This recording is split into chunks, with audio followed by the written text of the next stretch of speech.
Hello दोस्तों, नमस्कार। कैसे हैं आप लोग? आशा है कि आप लोग बहुत अच्छे होंगे। चलिए दोस्तों, आज बात करते हैं यूजीसी नेट पेपर फर्स्ट, जिसमें आज का आपका टॉपिक रहेगा डाटा इंटरप्रिटेशन। दोस्तों, डाटा इंटरप्रिटेशन में क्या होता है, आपको इस प्रकार से एक टेबल दे देगा, वहां से आपको क्वेश्चन पूछेगा। अब क्वेश्चन किस रूप में आ सकता है? परसेंटेज के रूप में आ सकता है, रेशियो के रूप में आ सकता है, एवरेज मतलब औसत के रूप में आ सकता है। तो इस प्रकार से क्या करता है, आपका क्वेश्चन पूछने का अलग अलग उसकी प्रक्रिया होती है, विधि होती है। तो आज हम दोस्तों समझेंगे इसमें कैसे कैसे जो क्वेश्चन पूछता है। एक क्वेश्चन लेकर के आए हैं, पहले आप समझते हैं। एक टेबल है यहाँ पर दोस्तों, ये 2020 का क्वेश्चन है। 2020 में पूछा गया था। यहाँ पर एक ईयर मतलब एक वर्ष दिया है अलग अलग, 2017, 2018, 2019, 2020, अर्थात 2017, 18, 19 टू 2022। ठीक है। और यहाँ पर उसकी एक कंट्री दिया, अलग अलग कंट्री है, पी है, क्यू है, आर है, एस है और टी है। यहाँ पर जो ईयर दिया हुआ है, हर एक कंट्री एक साल के अंदर जो है किसी वस्तु का आयात करती है, निर्यात करती है, अर्थात इंपोर्ट करती है और एक्सपोर्ट करती है। इंपोर्ट मतलब आयात, एक्सपोर्ट मतलब निर्यात। तो जैसे 2017 का, 2017 का ये जो है पूरा, ये क्या है आपका इंपोर्ट है, आयात है, और ये जो है आपका निर्यात है, एक्सपोर्ट है। ठीक है। ऐसे है 2018 का भी, एक साइड में आयात और एक साइड में निर्यात, इंपोर्ट और एक्सपोर्ट। ऐसे 19 में भी है और ऐसे 20 में।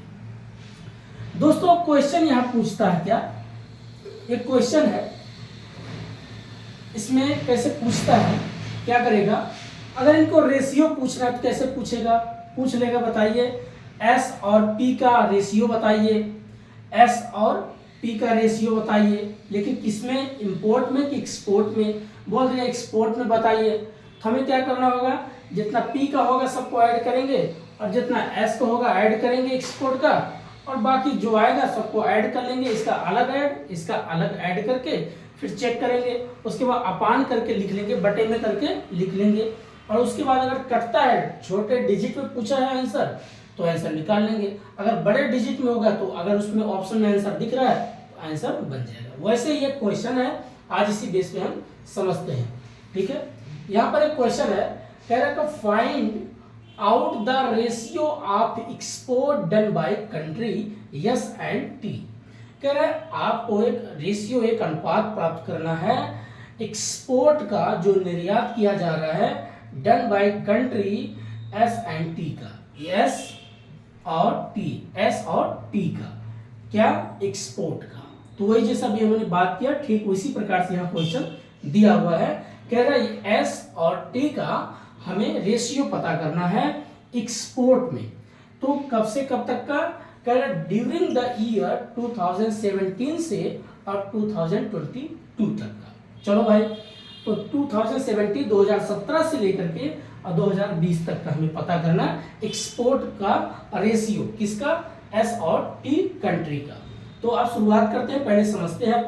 तो एक्सपोर्ट के नीचे कौन कौन सा आएगा 2017 का, तो ये हमारा 28 हो गया, 2018 में 28 हो गया, फिर 2019 में 21 हो गया, और 2020 में 32 हो गया।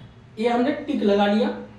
अब दूसरा कह रहा है 2020 का, 2017 से 2020 हो गया, हमने एस का निकाल लिया, अब टी का निकालना है। अब टी का क्या है, 31, 33, 23, 28। ठीक है। अब क्या करो, इनका अपना यहाँ पर ऐसे ऐड करके लिख लेंगे, इनका इधर ऐड करके लिख लेंगे। ठीक है।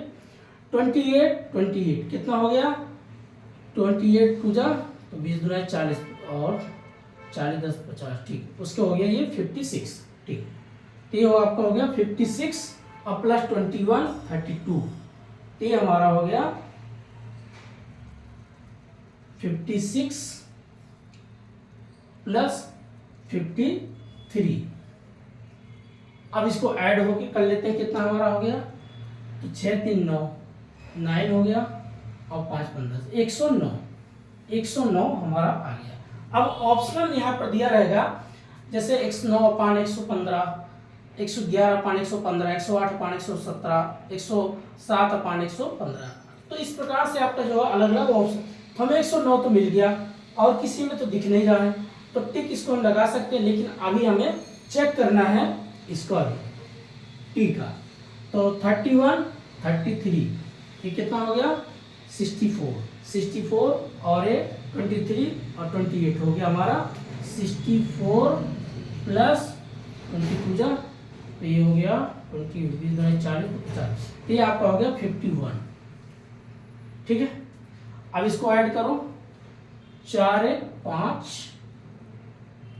अरे 5 हो गया, 6, 5, 11, अर्थात 115।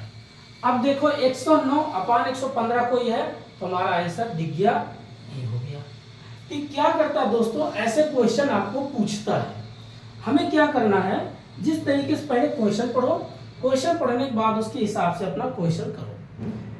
और ये भी याद रखना, कभी कभी भी देखो, जैसे आपका इंपोर्ट एक्सपोर्ट दिया तो इसको ध्यान रखना, पता चला हमें इंपोर्ट की वजह पूछ रहा है, एक्सपोर्ट टिक लगा दिया, यहाँ पर पता चला इंपोर्ट का, तो आप अगर गलत डिजिट ऐड करोगे तो आपका आंसर भी गलत आएगा, आंसर हो सकता है आप मैचिंग भी ना करें।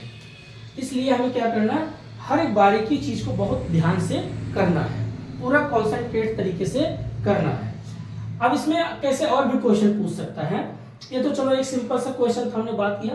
अब इसमें और कैसे पूछेगा, पूछ सकता है जैसे पी कंट्री का पूछ लेगा, यहीं पर एक क्वेश्चन बनाते हैं कि बताइए सबसे ज्यादा पी कंट्री में कौन से ईयर में सबसे ज्यादा इंपोर्ट और कौन सा ज्यादा एक्सपोर्ट हुआ है, उनका रेशियो बताइए या रेशियो पता करिए। हमें पता पहले करना क्या, एक्सपोर्ट सबसे ज्यादा कौन सी ईयर में किया गया, एक्सपोर्ट पॉइंट से हम टिक लगाते हैं ऐसे अपने समझने के लिए। एक्सपोर्ट देखिए दोस्तों, सबसे ज्यादा कौन सा दिख रहा डिजिट, 30, 32, 36 और 32, तो सबसे ज्यादा कौन सा दिख रहा है आपका 36। ठीक, अब पूछेगा इंपोर्ट का सबसे कम बताइए कौन सा होगा, ऐसे पूछ सकता है। तो सबसे कम ये 25 है, ये 24 है, 28 है, 22 है, तो सबसे कम कौन सा हो गया आपका 22 आ गया। अब इनका अगर पूछेगा रेशियो क्या बनेगा, इनका रेशियो 22:36 बनेगा, तो क्या बनेगा 22/36, इनका ये रेशियो बन जाता है। ऐसे भी क्वेश्चन पूछ सकता है। कभी कभी ऐसा पूछेगा पी कंट्री का सबसे ज्यादा एक्सपोर्ट और पी कंपनी का सबसे कम इंपोर्ट का रेशियो क्या होगा। तो अब टी का इंपोर्ट चेक करो, 26, 16, 16 एंड 12 और 21। अब हमें पता चल जाए तो सबसे कम कौन दिख रहा है, जो हमने सर्कल लगाया है सबसे कम हमारा 12 है, और सबसे ज्यादा अगर इसको पूछेगा 36/12। इस प्रकार से क्या हो सकता है, इसका रेशियो बन सकता है। ऐसे ही क्वेश्चन क्या करता है, वो पूछ सकता है। तो हमें क्या करना दोस्तों, जैसे क्वेश्चन पढ़ते उस क्वेश्चन को पढ़ो, पढ़ने के बाद आप टेबल को 1-2 बार टेबल को रीड करना, क्वेश्चन सोल्व करने से पहले टेबल को 1-2 बार रीड करना, बढ़िया से पढ़ लेना, पूछ क्या रहा है और कहना क्या चाहता, जैसे पूछेगा उसी हिसाब से हमें आंसर चेक करना है। कभी कभी क्या होता है दोस्तों, हमें कंफ्यूज करता है, कंफ्यूज क्या कर देगा, जैसे अभी हमने बताया कि पी का पूछ लेगा सबसे मैक्सिमम एक्सपोर्ट और टी का पूछेगा मिनिमम इंपोर्ट, इनका रेशियो बताइए। तो हमें ऐसे करना है, तुरंत पेन कापी उठाइए, एक रफ तरीके से अपना टिक लगा लो, तो उससे हमें एक आइडिया रहेगा, बार बार सोचने की जरूरत नहीं पड़ेगा। पेन चलने से क्या होता है, चीज़ें बहुत जल्दी क्लियर होती है।